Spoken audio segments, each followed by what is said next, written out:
1, the red heifers are ready. Number 2, the temple blueprints are ready. Number 3, the Jewish priests are trained. Number 4, and now we have the global figures possibly working behind the scenes to make this happen.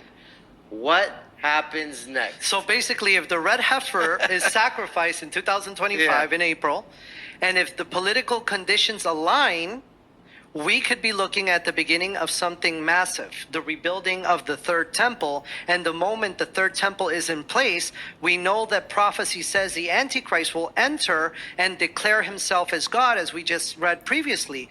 We are literally looking at the final puzzle pieces falling into place. Falling into place, right? This means people need to take this seriously. We're not talking about distant prophecy. We're talking about events that could possibly unfolding right now, actually. Yep. They are unfolding right now. Well, first, let me give all appreciation to the cigar god.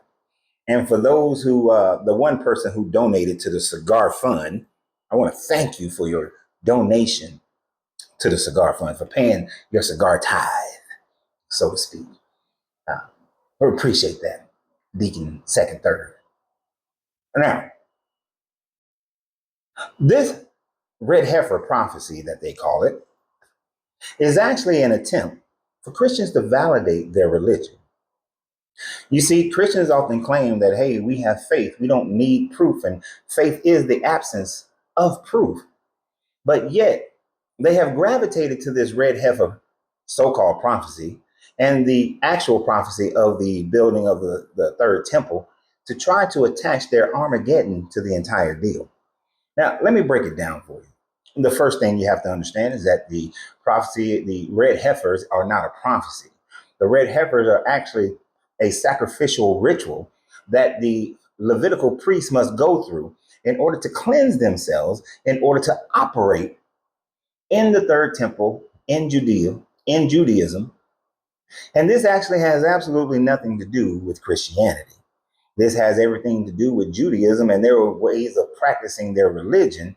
And Christians have attached themselves to it. Now, they have manufactured this idea of a prophecy in order to give themselves proof to validate their belief. It's a gray hair.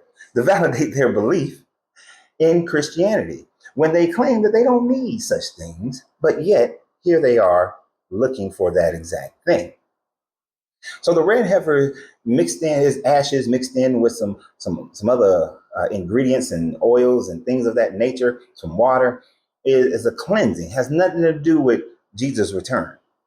But they've attached that to the fact that the Jews have decided that they want to build a third temple, and by having those red heifers, they can do so. Now, one thing that you need to understand, those red heifers cannot be more than 3 years old. And if they are not sacrificed this April, then those red heifers are no good. They cannot be used. So the whole process will start again. So unless they have decided that they're going to build this third temple, these red heifers will go to waste. They would have paid the money for them for no reason whatsoever. Now, the actual prophecy.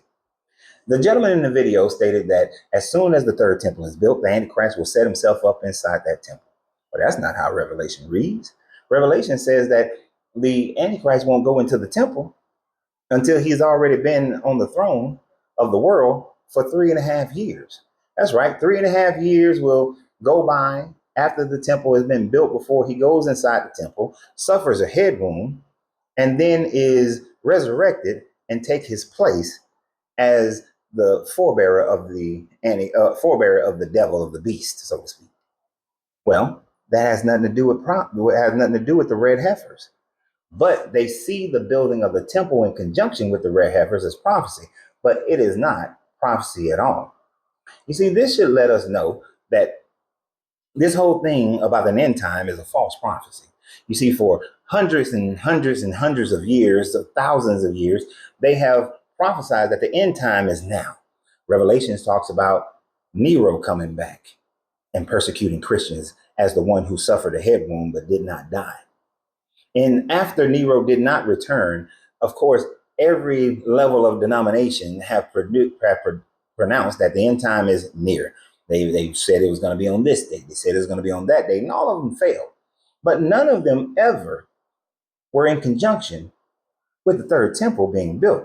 As a matter of fact, the biggest time that you saw this occurrence in our more modern era was once Israel became a state back in the 1940s. But we've gone almost 100 years, and there has not been a building of a third temple. There has not been an Antichrist. There have not been this worldwide religion, this worldwide monetary system. No marks of the beast or anything of that nature has happened in the last 100 years.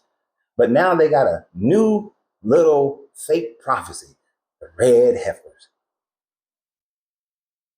So when you think about it, Christians are looking for some validation of their religion. And the end time prophecy has always been a good one for them to attach themselves to.